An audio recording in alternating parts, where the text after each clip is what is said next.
يا أيها الذين آمنوا قوا أنفسكم وأهليكم نارا وقودها الناس والحجارة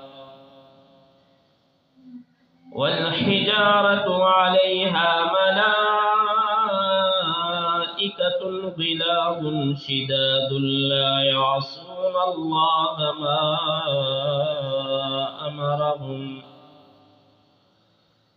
لا يعصون الله ما أمرهم ويفعلون ما يؤمرون.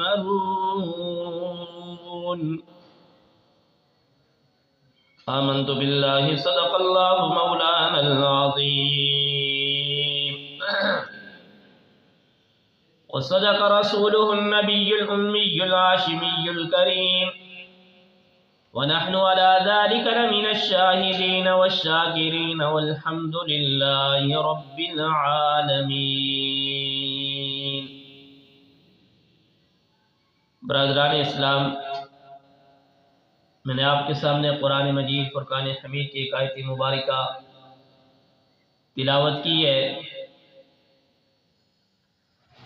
گزشتہ جمعۃ المبارک پر ہم نے بیان کیا تھا جنت اور جنت میں لے جانے والے اعمال۔ آج کی جمعۃ المبارک میں جہنم اور جہنم میں لے جانے والے اعمال۔ اللہ تبارک و تعالیٰ کی ذات اور رحمان اور رحیم ذات ہے، وہ چاہتی ہے کہ میرے بندے جہنم سے بچ جائیں۔ جہنم میں لے کر جو اعمال ہیں جن کی وجہ سے انسان جہنم میں جائے گا، ان اعمال سے رک جائے اور ان اعمال کو کرنے والا بن جائے جن سے وہ جہنم سے بچ کے جنت میں چلا جائے۔ اور اللہ تبارک و تعالیٰ کی ذات نے جہنم کے متعلق انسان کو ڈرانے دمکانے کے طور پر کہ انسان اللہ تبارک و تعالیٰ کی ذات پر ایمان لے آئے، اللہ تبارک و تعالیٰ کی طرف متوجہ ہو جائے، قرآن کریم کے اندر بے شمار جگہوں پر جہنم کے عذاب، اس نار کے عذاب، اس کے متعلق بیان فرمایا کہ وہ کیسی سخت آگ ہوگی، وہ کس قسم کی آگ ہوگی۔ فرمایا کہ یہ جو دنیا کی آگ ہے اس سے وہ 70 گنا زیادہ سخت ہے، ایک بھی نہیں، دو بھی نہیں، 70 گنا زیادہ سخت۔ اور دنیا کی آگ کا ایندھن لکڑیاں ہیں جو ہم دیکھتے ہیں، ہم چولہوں میں جلاتے ہیں اور باقی جو چیزیں جلائی جاتی ہیں، لیکن اللہ تبارک و تعالیٰ کی ذات نے انسان کو سمجھانے کے لیے فرمایا کہ جہنم کی آگ کا ایندھن انسان اور جنات ہوں گے۔ حالانکہ اللہ تبارک و تعالیٰ کی ذات قرآن مجید فرقان حمید کے اندر فرماتے ہیں ما يفعل اللہ بعذابکم ان شکرتم وآمنتم وکان اللہ شاکرا علیما، کہ اللہ تبارک و تعالیٰ کی ذات تمہیں عذاب دے کر اللہ کی ذات کو کیا فائدہ ہوگا۔ اللہ تو نہیں چاہتے کہ اللہ تمہیں عذاب دے، لیکن ہماری بدعمالیوں کی وجہ سے، ہمارے گناہوں کی وجہ سے ہم خود ایسے کام کر رہے ہوتے ہیں زندگی میں جن کی وجہ سے ہمیں جہنم کا اللہ نہ کرے سامنا کرنا پڑ جائے۔ حالانکہ اللہ تبارک و تعالیٰ کی ذات کو ہم نے دیکھا نہیں ہے، لیکن اللہ تبارک و تعالیٰ کی صفات میں اگر انسان غور کرے تو انسان کو سمجھ آئے گی کہ اللہ تبارک و تعالیٰ کی صفات، ہر نام، ہر کام اتنا وسیع ہے کہ اس سے اللہ کی رحمت کا انسان اندازہ لگا سکتا ہے کہ اللہ اپنے بندوں کے ساتھ کتنی محبت کرتے ہیں۔ جیسے المؤمن امن دینے والا، انسان کو اللہ تبارک و تعالیٰ کی ذات امن دینا چاہتی ہے. اب ایک انسان خود ہی امن نہ حاصل کرے تو کیا کیا جا سکتا ہے؟ یہ تو انسان کی بدقسمتی ہے کہ وہ خود ہی امن نہیں حاصل کرنا چاہتا. اسی طریقے پر المہیمن کہ اللہ تبارک و تعالیٰ کی ذات اس کی حفاظت کرنے والے ہیں. ماں اپنے بچے کے ساتھ کتنا پیار اور محبت کرتی ہے، کتنا پیار اور محبت. بچہ کسی سفر پہ جا رہا ہو، ماں بار بار اس کو کہتی ہے بیٹا راستے میں یہ چیزیں استعمال کرنا. حالانکہ وہ جوان جہان بچہ ہوتا ہے، ہر چیز کو سمجھتا ہے، لیکن ماں کی ممتا، ماں کا وہ پیار، ماں کی وہ اندر کی کڑن ایسی ہوتی ہے جو بار بار مجبور کرتی ہے وہ بچے کو یہ الفاظ بولتی ہے. اس محبت سے اللہ کی محبت کئی گنا ہے، کئی گنا، ہزار گنا زیادہ ہے. اس سے اللہ کی محبت بہت زیادہ ہے. اور اللہ تبارک و تعالیٰ کی ذات اپنے بندے کے ساتھ ایک ماں سے 70 گنا نہیں 70,000 گنا زیادہ محبت کرتے ہیں. یہ اللہ تبارک و تعالیٰ کی ذات نے انسان کو پیدا کیا، وہ اللہ کبھی بھی نہیں چاہتا کہ میں اس انسان کو جہنم میں پھینک دوں، بلکہ اللہ تبارک و تعالیٰ کی ذات بڑے پیار سے، بڑی محبت سے، بڑے پیار اور توجہ کرنے کے انداز میں انسان کو اللہ تبارک و تعالیٰ کی ذات متوجہ کرتے ہیں. یا ایھا الذین آمنوا قوا انفسکم واہلیکم نارا. اے ایمان والو، کتنے پیار سے اللہ تبارک و تعالیٰ کی ذات انسان کو، ایمان والوں کو مخاطب کر رہے ہیں. اے ایمان والو، اپنے آپ کو، اپنے اہل و عیال کو جہنم کی آگ سے بچاؤ. ایک انسان کسی دوسرے انسان کو پیار اور محبت سے کسی کام کا بولے یا کسی کام سے منع کرے، اگر وہ آدمی باز نہ آئے تو جس نے اس کو منع کیا ہوتا ہے اس کو کتنا غصہ آتا ہے کہ یار میں اس کو کتنی زیادہ، کتنے پیار سے سمجھایا کہ یہ والا کام نہیں کرنا، اس کے باوجود یہ آدمی کس قسم کا آدمی ہے، یہ میری بات ماننے کے لیے تیار نہیں. اور اللہ تبارک و تعالیٰ کتنے پیار سے انسان کو مخاطب کر کے فرما رہے ہیں اے ایمان والو، اپنے آپ کو، اپنے اہل کو، اپنے گھر والوں کو جہنم کی آگ سے محفوظ رکھو. اور جہنم اتنی بری جگہ ہے، اتنی بری جگہ ہے، قرآن کہتے ہیں انہا ساءت مستقرا و مقاما. وہ بہت ہی بری، بہت ہی خطرناک قیام گاہ ہے، بری قرار گاہ ہے، بہت بری جگہ ہے. جہنم یصلونھا فبئس المہاد. جہنم میں وہ داخل ہوں گے تو وہ برا بچھونا ہے، بڑی بری جگہ ہے. قرآن بار بار پکار کے ہمیں بتا رہا ہے کہ جہنم کس طرح کی جگہ ہے. فرمایا قل نار جہنم اشد حرا. اے نبی کہہ دے کہ دوزخ کی آگ زیادہ گرم ہے، بڑی گرم ہے. آگے فرمایا وہ آگ ایسی ہوگی نہ وہ کبھی بجھے گی، نہ ہی وہ کبھی ختم ہوگی. جب بھی بجھنے کے قریب آئے گی اللہ اس کو اور بڑھا کے رکھ دیں گے. فرمایا کلما خبت زدناہم سعیرا. جب وہ بجھنے لگے گی ہم اس کو اور زیادہ بڑھا دیں گے. جیسے گھروں میں آگ بجھنے کے قریب آتی ہے تو اور لکڑیاں لگائی جاتی ہیں، پیچھے جو لکڑیاں پیچھے ہوتی ہیں ان کو اور آگے کیا جاتا ہے، آگ اور بلند شعلے مارتی ہے. قرآن کہتے ہیں کلما خبت زدناہم سعیرا، اللہ اس آگ کو اور بڑھائیں گے. انہا ترمی بشرر کالقصر کانہ جمالۃ صفر. بے شک وہ محلوں کی مانند چنگاریاں پھینکتی ہیں، وہ چنگاریاں زوردار زرد اونٹ ہیں. اتنی سخت اونٹ آگ ہوگی جیسے اونٹ ہوتا ہے اس کی مانند وہ آگ ہوگی، ایسی اس کی چنگاریاں ہوں گی، اتنی بلند و بالا اس کے شعلے ہوں گے. انسان اس کا ایندھن ہوگا، انسان اور جنات.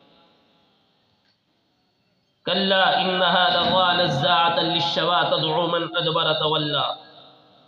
یہ ہرگز نہیں ہوگا، وہ شعلے والی آگ ہے، منہ کی کھال ادھیڑنے والی ہے، اسے بلاتی ہے، جس نے پیٹھ پھیری اور منہ موڑا، عجیب و غریب آگ ہوگی جو دلوں پر شعلہ ذل ہوگی، عجیب و غریب قسم کی آگ ہوگی، ایسی آگ ہوگی انسان کو جلا کر کے راکھ بنا دے گی، نہ انسان کو موت آ رہی ہے نہ اس کو جان چھوٹ رہی ہے، اسی آگ کے اندر وہ پڑا رہے گا۔ یہ قرآن کے الفاظ، نار اللہ الموقدہ، نار اللہ الموقدہ التي تطلع على الافئدہ انها علیہم مؤصدہ فی عمد ممددہ۔ اللہ کی بڑکائی ہوئی آگ ہے، اللہ نے اس آگ کو بڑکایا ہے جو دلوں پر چڑھائی جاتی ہے، بے شک وہ ان پر دروازہ بند ہونے کی ہوئی ہے لمبے ستونوں کی شکل میں۔ جب انسان جہنم میں چلا جائے گا، اللہ جہنم کے اوپر جو دروازہ ہوگا اس کو بند کر دے گا، یہ انسان وہاں اس جہنم میں اکیلا پڑا ہوا ہوگا، وہاں کوئی اس کی فریاد کرنے والا، اس کی سننے والا نہیں ہوگا، ایسی سخت جہنم ہوگی۔ لہا سبعۃ ابواب لکل باب منہم جزء مقسوم، اللہ نے فرمایا اس کے 7 دروازے ہیں، ہر دروازے کے لیے ان میں سے ایک بانٹا ہوا ایک حصہ ہے۔ جہنم بہت بڑی ہے، بہت بڑی ہے، اور اس جہنم کے اندر اللہ تبارک و تعالی بے شمار انسانوں کو پھینک دے گا۔ کون سے انسان ہوں گے جن کو اللہ پھینک دے گا جو دنیا کے اندر اللہ کی ماننے والے نہیں، اور اللہ تبارک و تعالی اس جہنم سے پوچھیں گے، یوم نقول لجہنم هل امتلأت وتقول هل من مزید، جہنم سے اللہ پوچھے گا تو وہ جہنم کیا کہے گی؟ تو بھر گئی ہے، وہ کہے گی ہے اللہ حل من مزید، کچھ اور بھی ہو میرے اندر اور بھی ڈال دو۔ جہنم میں انسان جائیں گے، وہ جہنم کہے گی اللہ اور بھی بھیجو، اور بھی بھیجو۔ اس جہنم کی فریاد ایسی ہوگی، وہ پکارے گی اے اللہ میرے اندر اور لوگوں کو بھی بھیجو۔ اور جو جہنم میں چلے جائیں گے وہ نہ زندگی کی میں ہوں گے نہ موت میں، بس درمیانی ایک موت کی کشمکش میں مبتلا ہوں گے۔ قرآن کہتا ہے انہ من یأت ربہ مجرما فإن له جہنم لا يموت فیہا ولا یحیا، کہ وہ اس حال میں ہوں گے، نہ وہ مر رہے ہوں گے نہ وہ زندہ ہو رہے ہوں گے، ایک عجیب سی کیفیت ان کے اوپر طاری ہوگی۔ اور اسی طریقے پر قرآن کہتا ہے الاغلال فی اعناقہم والسلاسل یسحبون فی الحمیم ثم فی النار یسجرون، اللہ تبارک و تعالیٰ کی ذات جہنمیوں کے گلے میں توق ڈال دے گی، ان کے گلے میں وہ توق پڑا ہوا ہوگا، اور وہی ان کے لیے وہاں کھانا پینا ایسا ہوگا لا یذوقون فیہا بردا ولا شرابا الا حمیما وغساقا، ان کو وہاں جو کھانا دیا جائے گا نہ کھانے اور پینے کے لیے کچھ بھی نہیں ملے گا الا حمیما وغساقا، جو ملے گا وہ جہنمیوں کا ابلتا ہوا کھولتا ہوا پیپ اور پانی اور پیشاب ہوگا۔ یہ جہنم ایسی دردناک، ایسی غضبناک جگہ ہے، قرآن بھرا پڑا ہوا ہے، بار بار اللہ اپنے قرآن کے اندر اس چیز کو بیان فرما رہے ہیں کہ ہے انسان تو جہنم سے بچنے والے کام کرنے والا بن جائے۔ جہنم ایسی نہیں ہے، وہ بڑی، اللہ نے اس کے آگ کو سلگایا ہے، اس کو بڑکایا ہے، اور وہ اللہ نے تیار کی ہے۔ جہنم انسان کے گندے اعمال ہیں، ہر انسان اپنی جہنم اور جنت خود بنائے گا، وہ کسی کے کہنے پہ نہیں جائے گا، بلکہ جو کچھ وہ خود کرے گا وہی اس کا حال ہوگا۔ اگر وہ اچھے کام کرے گا تو اس کو اللہ تبارک و تعالی جنت میں لے جائیں گے، اگر وہ برے کام کیے تو یہ اس کے اپنے برے کام ہیں کہ جن کی وجہ سے وہ جہنم میں چلا جائے گا۔ اور قرآن کریم کے اندر اللہ تبارک و تعالی جب جہنمیوں کو جو لباس پہنایا جائے گا اس کے متعلق فرماتے ہیں فَالَّذِينَ كَفَرُوا قُطِّعَتْ لَهُمْ ثِيَابٌ مِّن نَّارٍ يُصَبُّ مِن فَوْقِ رُؤُوسِهِمُ الْحَمِيمُ، اللہ تبارک و تعالیٰ کی ذات جہنمیوں کو جہنم کا آگ کا لباس پہنائے جائے گا، اور ان کے سروں کے اوپر گرم ابلتا ہوا پانی چھوڑا جائے گا۔ اللہ کے نبی صلی اللہ علیہ وآلہ وسلم فرماتے ہیں کہ جہنم میں سب سے ہلکا عذاب اس شخص کو ہوگا، جہنم کا سب سے ہلکا عذاب جس کو اللہ تبارک و تعالیٰ کی ذات جہنم کے جوتے پہنائے گا، اور اس کے وہ جو تسمے ہوں گے وہ بھی جہنم کے آگ کے ہوں گے۔ یہ جو شخص ہوگا یہ کہے گا اس جہنم میں سب سے زیادہ جس کو عذاب دیا جا رہا ہے وہ میں۔ اللہ کے نبی فرماتے ہیں سب سے ہلکا عذاب اس شخص کو ہوگا جس کو اللہ جہنم کے جوتے پہنائے گا، اور جس کی وجہ سے اس کی یہ جو کھوپڑی ہے، یہ جو دماغ ہے، یہ ابل رہا ہوگا جیسے ہنڈیا ابلتی ہے، جیسے سالن ابلتا ہے۔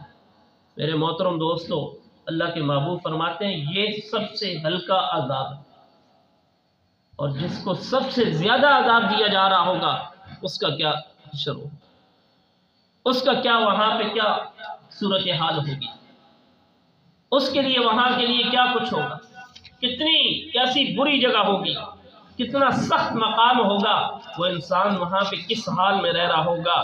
لیکن آج ہمیں جتنی باتیں ہم سنتے ہیں قرآن مجید فرقان حمید سے، ہمیں پتہ بھی ہے ہم نبی علیہ الصلوۃ والسلام کے فرمان علی شان کو چھوڑ دیا، اللہ کے قرآن کو چھوڑ دیا، اور ہمیں پتہ ہے یہ ہماری دنیا اچھی ہے، یہ ہماری آخرت اچھی، یہ کس طرح ہوگی، کیسے ہوگی، کون کرے گا، ہمیں سب کچھ پتہ ہے۔ لیکن ہم دنیا کی عبث میں، دنیا کی اس چند دن کی فانی لذتوں کے پیچھے نہ حلال کی پرواہ، نہ حرام کی پرواہ، نہ کسی کی عزت کی پرواہ، نہ کسی کی جان کی پرواہ، اس کے پیچھے لگے ہوئے۔ دن آئے گا، آنے والا ہے وہ دن کہ انسان کے گلے کے اوپر فرشتے کا ہاتھ ہوگا اور انسان کی زندگی کا خاتمہ ہو جائے گا۔ یہ حقیقت ہے، اور یہ ہر ایک کے ساتھ ہوگا جس کے اندر اللہ نے نفس رکھا۔ اتنی سخت جہنم اور قیامت کا دن، قرآن کہتا ہے اليوم نختم على افواہہم وتکلمنا ایدیہم وتشہد ارجلہم بما كانوا یکسبون۔ اللہ تبارک و تعالیٰ کی ذات کل قیامت والے دن اس زبان پہ ایسے تالا لگا دیں گے، ایسے ہونٹوں پہ تالا لگ جائے گا، اس کے ہاتھ بولیں گے، اس کے پاؤں بولیں گے، اس کے ایک ایک جسم کا حصہ بولے گا۔ ہاتھ بولے گا اس نے کہاں پہ چوری کی، اس نے کیسے گناہ کیا، اس نے کیا کیا ظلم کیے، ان ہاتھوں کے ساتھ کیا زیادتیاں کی، کون کون سی ناانصافیاں کی۔ یہ پاؤں گواہی دیں گے، یہ پاؤں کو اللہ زبان دے گا، یہ پاؤں بتائیں گے اس نے کون کون سے بدعمالیاں کی، کہ میرے ساتھ چل کے کون کون سے کام کر رہا ہے۔ جن ہاتھوں اور پاؤں کے لیے ہم کیا کچھ نہیں کر سکتے۔ اللہ قرآن کے اندر فرماتا ہے اللہ جس شخص پہ سب سے زیادہ غضبناک اور دردناک ہوگا، وَمَن يَقْتُلْ مُؤْمِنًا مُتَعَمِّدًا فَجَزَاؤُهُ جَهَنَّمُ خَالِدًا فِيهَا وَغَضِبَ اللَّهُ عَلَيْهِ وَلَعَنَهُ وَعَدَّ لَهُ عَذَابًا عَظِيمًا۔ جس شخص نے کسی مسلمان مومن کو ناحق قتل کر دیا، آج دیکھ لو اخبارات، ٹیلی ویژن، موبائلوں پہ قتل و غارت کے بازار گرم، مال کی عبث، عہد و لالچوں کی عبث، ناحق خون پہ خون ہو رہا ہے۔ اللہ تبارک و تعالیٰ کو سب سے زیادہ غضب اور غصہ اس بات سے آتا ہے کسی انسان کو قتل کرتے ہیں۔ اللہ تبارک و تعالیٰ کے نزدیک اس دنیا اور جو کچھ اس کے اندر موجود ہے، اس سے سب سے زیادہ، اس سے بھی بڑھ کر ایک انسان کی جان اللہ کو سب سے عزیز ہے، اور چند دن کی زندگی کی خاطر ایک دوسرے کو قتل، ایک دوسرے کو ذبح کیا جا رہا ہے۔ اور اللہ تبارک و تعالی یہ جہنم کس کے لیے ہے؟ قرآن کہتا ہے والذین کفروا بآیات اللہ ولقائہ اولئک یئسوا من رحمتی واولئک لهم عذاب الیم۔ وہ لوگ جنہوں نے کفر کیا اور اللہ کی آیات کا انکار کیا، کہ ان کے لیے جہنم ہے، ان کے لیے یہ عذاب ہے۔ اور اللہ تبارک و تعالیٰ کی ذات چاہے حقوق اللہ کو ادا کرنے والے کو، حقوق اللہ میں کمی کرنے والے کو، اللہ کی مرضی اللہ اس کو شروع میں ہی معاف کر، نہ چاہے اس کو اللہ نے اتنی نعمتیں دی جہنم میں ڈال دے، یہ اللہ کی مرضی۔ لیکن حقوق العباد جس کے اندر آج ہم اتنی کوتاہیاں کرتے ہیں، اپنی ضد اور عناد اور جہالت کی وجہ سے ہم کیا کچھ نہیں کر لے، اللہ اس حقوق العباد کو اس وقت تک معاف نہیں کرے گا جب تک اس کو ادا نہ کیا جائے گا۔ جب تک اس کو ادا نہیں کرے گا اللہ اس وقت تک معاف نہیں کرے گا۔ کسی نے ایک بالش کسی کی زمین اس طرح دبا دی، اللہ قیامت والے دن 7 جہنم کے توپ اس شخص کے گلے میں ڈالے گا، بولے گا اس کا حق اس کو ادا کر دے۔ ایک بالش زمین، یہ زمین ہے۔ کتنا سخت اور دردناک دن ہوگا جہاں پہ انبیاء علیہ السلام نفسی نفسی کے عالم میں ہوں۔ تو ایمان کی دولت سب سے بڑی دولت ہے۔ انسان نے ایمان قبول کیا اور ایمان کے بعد پھر اللہ تبارک و تعالیٰ کے بتلائے ہوئے طریقوں پر کام کیا۔ اگر ایک انسان کفر اور شرک کے اندر مبتلا ہے، جہالت کے اندر مبتلا ہے، اسی ضد اور ہٹدرمی کے اندر مبتلا ہے، اور اس نے نہ اللہ کو پہچانا نہ اللہ کی نبی کی بات کو مانا، کسی کو نہیں مانا، تو وہ شخص اپنا ٹھکانہ جہنم میں سمجھے، اور ہمیشہ ہمیشہ کے لیے حتی اذا جاء احدهم الموت قال رب ارجعون لعلی اعمل صالحا فیما ترکت کلا انها کلمۃ هو قائلها ومن ورائهم برزخ الى یوم یبعثون۔ قرآن کہتا ہے جب تو کسی ایک کو موت آئے گی، کہے گا اللہ مجھے دوبارہ دنیا میں واپس بھیج دے، اللہ مجھے پتہ چل گیا ہے موت بھی حقیقت ہے، موت کے بعد والی زندگی بھی حقیقت ہے، اللہ مجھے اب بھیج دے۔ اللہ فرمائے گا نہیں، بتانے والے آپ کو بتانے آئے تھے، سمجھانے والے سمجھانے آئے تھے، سکھانے والے آئے تھے، تیرے پاس میں تیرے سامنے میرا قرآن پڑھا جاتا تھا، میرے نبی آئے دنیا میں آ کے آپ کو تبلیغ کی، اس وقت تو نے انکار کیا، اب معاملہ ختم ہو چکا ہے۔ قرآن کہتا ہے تلفح وجوہہم النار وہم فیہا کالحون۔ ایسا ترجمہ، ایسا قرآن کے الفاظ ہیں، انسان دنگ رہ جاتا ہے۔ اللہ اس کے چہرے کو جلا کے راکھ بنا دے گا، اس کی شکل اتنی بدشکل ہو جائے گی۔ اللہ فرماتے ہیں اس کو جب پانی پلایا جائے گا، اس کے یہ والے ہونٹ نیچے لٹک جائیں گے اور یہ والے ہونٹ پیچھے کی طرف چلے جائیں گے، اور یہ اس کے دانت، جب ایک انسان کی دنیا میں اگر دانت سامنے نظر آ رہے ہیں تو کتنا بدشکل لگتا ہے، اور ایسا جہنم میں جب نظر آئے گا تو اس کی کیا حالت ہے، اور اتنا دردناک اللہ اس کو عذاب دے گا کہ وہ پانی پیے گا، اندر پیٹ کے اندر جو کچھ بھی ہوگا وہ پیشاب اور بخانے کے راستے سے اللہ باہر نکال کے رکھ دے گا۔ یہ جہنم اللہ نے حقیقت بیان کی ہے، اللہ نے قرآن کے اندر جس کو اتنا زیادہ بیان کیا، اتنی سختی سے بیان کیا، وہ حقیقت ہے، حقیقت۔ اللہ کا نبی جب یہ بات بیان کرتا، مشرکین مکہ انکار کرتے، جب ہماری ہڈیاں بوسیدہ ہو جائیں گی، جب ہم قبر میں چلے جائیں گے، جب ہمیں وہاں پہ مٹی میں مٹی ہو جائیں گے، پھر انسان کیسے دوبارہ زندہ ہوگا، یہ چیزیں کیسے ہوگی؟ یہ تو اللہ کا نبی اساطیر الاولین، پہلے لوگوں کی قصے کہانیاں بیان کرتا۔ جیسے آج ہمارے معاشرے کے اندر یہ باتیں ہوتی ہیں، اور جی موت کے بعد والی زندگی تو موت کے بعد دیکھی جائے گی۔ یہ اللہ نے جو ہمیں، مجھے اور آپ کو زندگی دی ہے، یہ دار الامتحان ہے، دار العمل ہے۔ موت کے بعد کی زندگی دار الجزا ہے، وہاں پہ عمل کی زندگی نہیں، وہاں فیصلے کی زندگی ہے۔ وہاں اللہ فیصلہ کرے گا کہ کون ہے مالک یوم الدین، آج کے دن بتاؤ کس کی بادشاہی ہے؟ تمہارے پاس تو چند لوگوں کے اوپر حکمرانی تھی، تم کیسے فیصلے کرتے تھے؟ بتاؤ آج کے دن لمن الملک اليوم، آج کے دن بادشاہی کس کی ہے؟ انسان کو اللہ نے تھوڑا سا اختیار دیا۔ یہ زندگی عارضی زندگی، کل من علیہا فان، قرآن بار بار بے جگہوں میں اللہ بیان کرتا ہے کہ یہ ہر چیز میں فانی ہے، فنا ہو جانا ہے۔ آنے والی زندگی وہ فانی نہیں ہے، وہ فنا نہیں ہوگی، وہ ختم نہیں ہوگی، وہ ہمیشہ کی زندگی ہوگی۔ وہاں کی کامیابی وَإِنَّمَا تُوَفَّوْنَ أُجُورَكُمْ يَوْمَ الْقِيَامَةِ فَمَنْ زُحْزِحَ عَنِ النَّارِ وَأُدْخِلَ الْجَنَّةَ فَقَدْ فَازَ وَمَا الْحَيَاةُ الدُّنْيَا إِلَّا مَتَاعُ الْغُرُورِ۔ قرآن کہتا ہے قیامت والے دن وہی کامیاب ہوگا جس کو اللہ نے جہنم سے بچا کر جنت میں داخل کر دیا۔ دنیا کی کامیابی، دنیا کی ناکامی یہ عارضی ہے، یہ فانی ہے، یہ آج خوشی ہے، 2 دن خوشی ہے، 4 دن یہ ختم ہو جائے گی۔ آج غم ہے، 3 دن غم ہے، 4 دن غم ہے، ہفتہ غم ہے، یہ ختم ہو جائے گا۔ فرمایا قیامت کی خوشی ہمیشہ کی خوشی ہے، قیامت کا غم ہمیشہ کا غم ہے۔ اللہ سے دعا ہے کہ اللہ تبارک و تعالیٰ کی ذات ہم سب کو موت سے پہلے موت کی تیاری کی توفیق عطا فرمائے، اور دنیا میں اچھے کام کرنے کی توفیق عطا